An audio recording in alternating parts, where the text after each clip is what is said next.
Welcome, everybody, to the Notorious OTB, brought to you by the Sports Gambling Podcast Network. And, folks, as always, it's all good, baby. It was all a dream. We used to read Blood Horse magazine. I got my Cuban links and this Razorback pendant on. Yes, Cuban B. I'm your host, Chase Sessoms, the Wolf of Oaklawn. I'd rather be trapped than lazy. Don't care what they say, I'ma do what pays me. It happens every year about this time. Weaklings act like they lost their mind. Alphas reclaim the neighborhood. Rob the sheep and all the wolves get good. Yes. Welcome to the show. Joining me, as always, you might know him as the Michelangelo of the crime, Michael Jordan. He's your favorite capper's favorite capper. Ladies and gentlemen, the benevolent time traveler, Barry the Sniper Spears. Hey, don't rub on that. You block that. You understand? That's alpaca. That's $25,000 alpaca. You block that shit. Right. You don't rubble. Put the club soda on there. What's good, Barry? Not much at all. Just getting back from Indiana, had a good time, and ready to go with this week. Yeah, man, I'm pumped. I'm pumped to be back, for sure. Just real quick. Oh yeah, the ultimate berserker. Yeah, Barry is our ultimate berserker, which means I get to mail him a GIMP mask from Amazon, for his prize. Yeah, Barry is the ultimate berserker, Team Steam Merchant. Proved victorious in our Pin Mile Day tournament. Did anybody hit anything else? I don't even remember. No. Dang, I was the only one that hit anything? Yeah, and we adjusted the starting totals for scratches and everything, because scratches really decimated a lot of our plays. Yeah. So we had limited attempts compared to what we normally do on a $100 budget card. So not too fucked up about us not hitting whenever most of our plays were down to ice cold, if that. But we got to. Real quick. Sorry we were out last week. I just want to drop one quick note, which is your mental health is your health. Take care of it. That's my only advice. Let's get into it, though. It's Monday. And Barry, on Monday, what do? We pick them in threes. What is it? What did Drake said? I don't like my chicks single. Or was it something? I don't like something single. I like my chicks in twos. Whatever. It doesn't work. You have to add in Drake to make it three. Never mind. Barry and I have dug through this Monday Presque Isle Downs card to find our best pick threes for today. We're talking Presque Isle Downs Monday, today, the 7th July, year of our Lord, 2025. Post time for the card is going to be 3:30 Eastern, 2:30 God's time, 12:30 Pacific time. Out on a specific coast. Barry, what you think of this card, man? Interesting. I mean, these cards are always interesting because they're usually like lower level claimers, all of the most of the card, and you get these horses that kind of go up and down the class ladder a lot, and it always is tough. I mean, I can't say that handicapping these cards are easy. For a smaller track during the week, these cards are pretty tough, and it shows in the payouts too, because there's been some real monster ones lately. Yeah, we've been I know at least once we were very close to a payout with a comment in it. But the unfortunate part is that when it chalks out, it really chalks out. Yeah. Yeah. Well, Barry, because of how numbers work, I'm leading it off today. Guys, when I handicap for our shows, this is my MO. Toss the races where I don't have complete information of all the entrants and find in a sequence where I have adequate data on everyone in the race. And when I say that, what I mean is that there are multiple entries who, due to a lack of starts on the surface or starts on the surface that have only been troubled trips, where I don't have a valid speed figure for the surface type, that's what I'm weeding out. And that really only left me with one sequence to play on this card, and it was that 2 through 4 stretch. So race 2, 6 furlongs, $8,500 claiming on the synthetic. And there are a couple things I considered when looking at this race. The first, of course, is pace. I say, of course, because pace makes the race, and I'm always looking to take advantage of extreme pace scenarios. The second is what I think that the track bias very well might be today. I think that you can either be A, reactive with track bias, or B, proactive with track bias. When you're proactive, you're not on your heels waiting to see what the track tells you, and you're using your base of knowledge of how tracks play to kind of peg how it will play before they even break the gate in the first.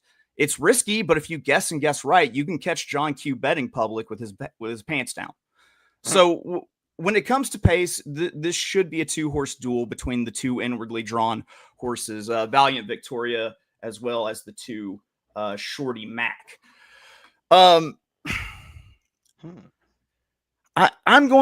think it's going to open it up for 2 horses that like to come from off the pace.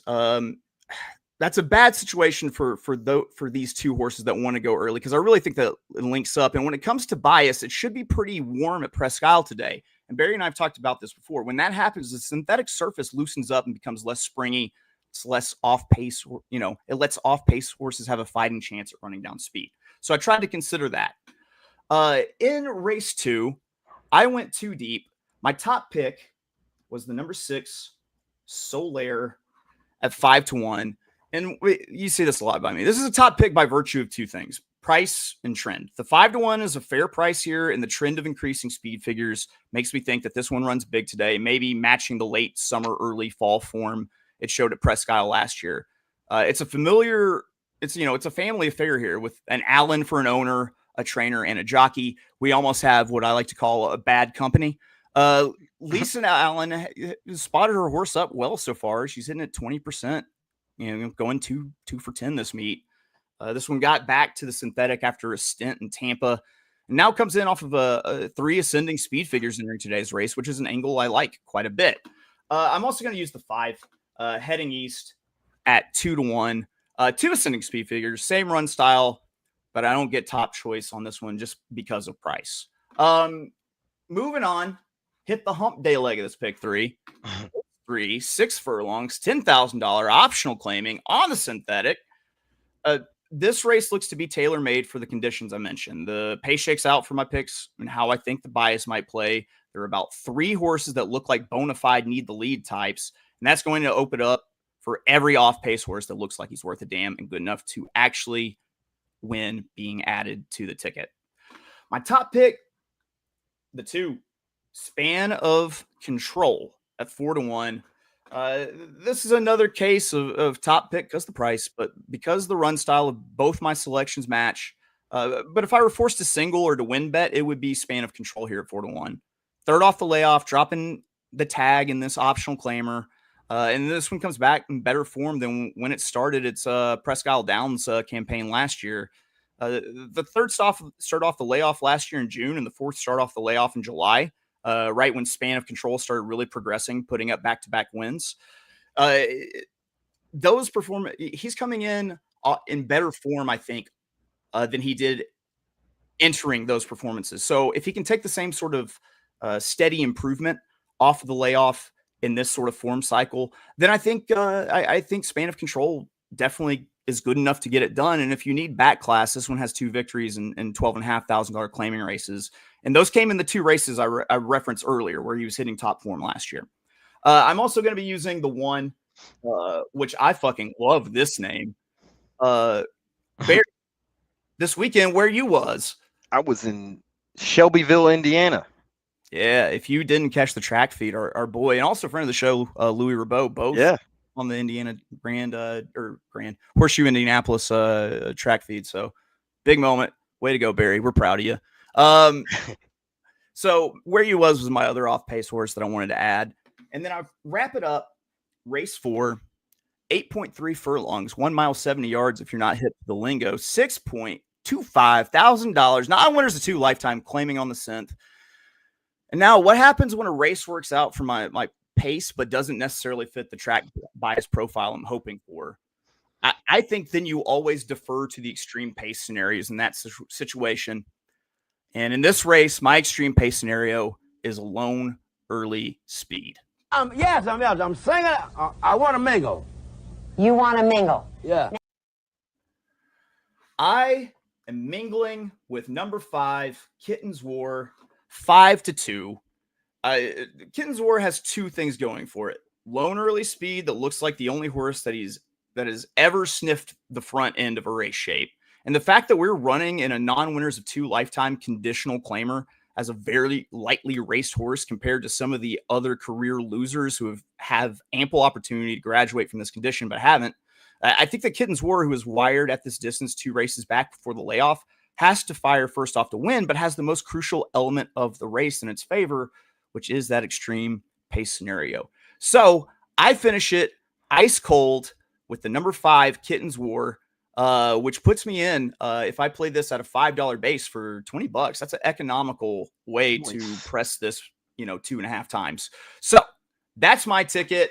Barry, of course. Well, I'm going to ask, what do you think of the ticket? Did you look at race 2? Did you have any thoughts? Yeah, I think you got the right idea.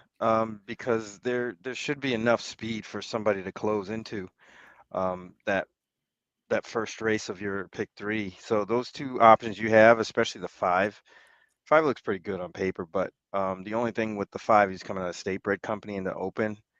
That's the only question mark, but that's not really a big question mark because this horse has been running faster than everybody else. Yeah, yeah, and you also have the consideration, that the claiming prices are low. That designation of state bred versus open competition is a little bit closer. Yeah, it's similar. It's definitely a similar kind of thing. So it's not like a huge concern. It's just it's there. You should be aware of it, but there's a little difference, but not a huge difference. Like if you go to Aqueduct or somewhere like that. Yeah. I was going to say New York specifically. Barry, I feel like you got to pick 3 for us. I do. I know you do, in fact, and I know it starts in race 3. That $10,000 optional claimer. What are you doing here in the first leg of your pick 3? I'm kind of with you in race 3 for the most part. I don't actually particularly like the one where you was. I just think the rail is problematic as a post position in general, and it's hard because you have to kind of make a decision. It's almost like being on the way outside, except you got the rail to your left and you can't crash into the rail. You can crash into other horses apparently, but not the rail. That's not a good thing. So I don't know really what kind of trip where you was can get here, only because this horse would have to actually kind of circle this field because he doesn't really like to be up front. I'd say this best race is with a target, and I think that's going to be hard because you got a lot of others that are doing the same thing that are just as talented, aka the 2 Span of Control. Their past performances look very, very similar. The reason I went with Span of Control is because he's been running well in open company, and where you was basically in condition claimers, non-winners of 2, non-winners of 3 types. And this horse is a 10-year-old where you was. So I'm looking to bet against that horse. So we're going to use the 2 Span of Control, just a younger version of where you was. We're also going to use the 3 Straight Out of Dutton. This horse actually beat where you was 2 years ago at Presque Isle, but has speed, should be out there winging it. Russell Randall is a good trainer. He has the 1 as well. So, one could think that this horse is the setup, but you never know. They could just run off and, run their race and actually win at a decent price. And that happens a lot. And then we're going to use the 6 Catch On Emotional, another speed horse who's coming second off the layoff from 2 years ago, really, almost exactly 2 years. Was running at $40,000 claimers back then, drops in for 10 June of this year, pops and stops. Probably needed the race. I would expect a better effort, and the horse has some back class, so we're going to use the 2, 3, and 6 in race 3.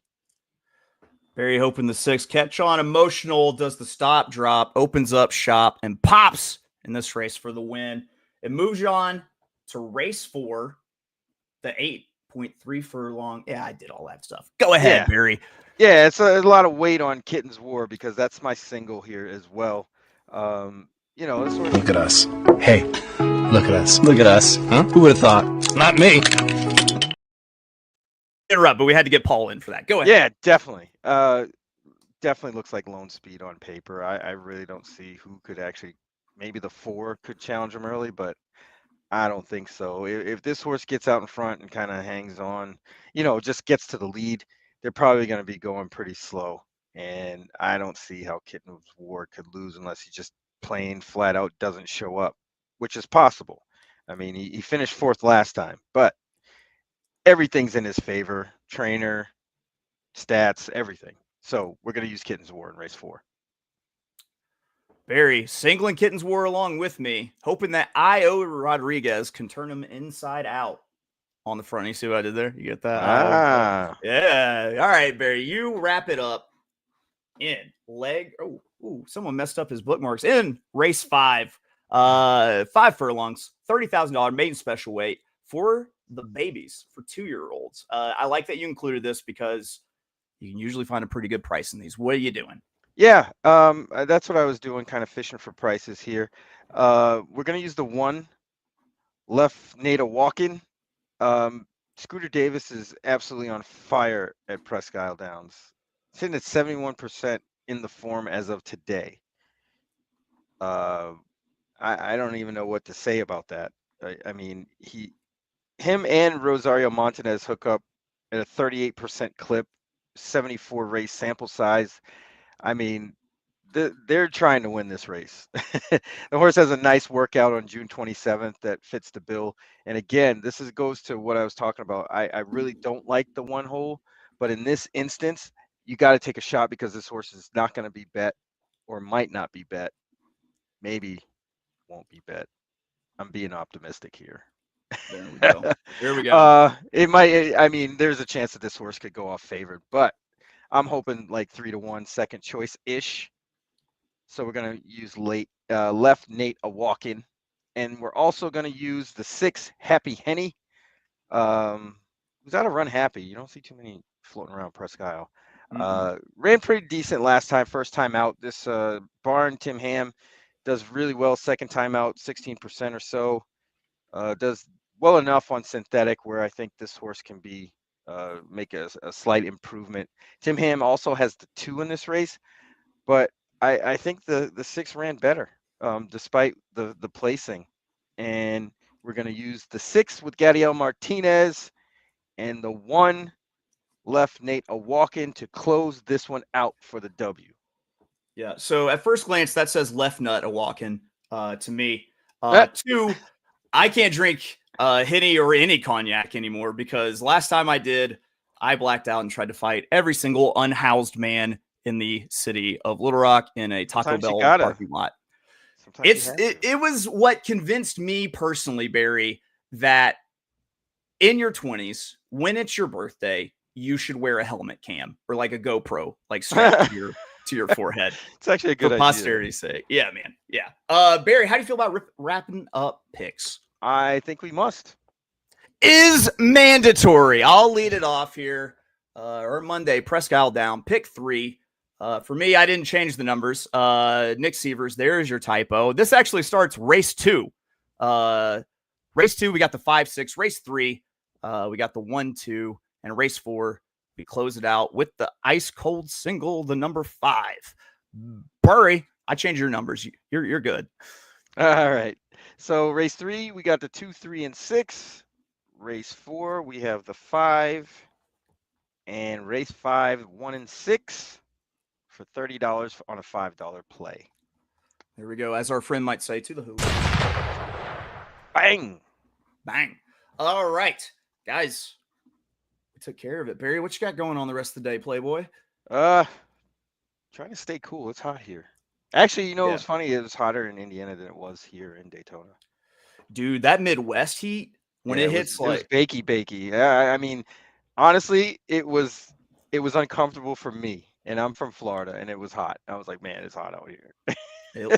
At least you got a breeze, man. We're in the jungle hot stage where it's just it just hops on your back and rides you like you're giving it a piggyback ride the entire until October probably. Thank goodness for a sea breeze. Yeah. Everyone needs a good friend named Cool Breeze while we're on that subject. True. Maybe a friend named Junebug too. All right, guys, that's gonna do it for us here at the Notorious OTB, brought to you by the Sports Gambling Podcast Network. Of course, we will be back tomorrow, bright and early, 9 p.m. 9 p.m. Eastern. That's early. Yeah. Well, it's like Could be. a Depends. glass half full thing. Depends. Yeah, depends on what you. If you work A show for the night owls. It's early. If you work the night shift, probably. You know. It's early. Yep. Yeah. You're right. We'll be back tomorrow with long shots for Horseshoe, Indianapolis. We'll call Barry's Friendly Confines now. So check that out. We love you. Good luck at Browns. We'll see you tomorrow. What are we going to ride out on, Barry? What's something we haven't used in just the longest? Hide the money, y'all. There's poor people.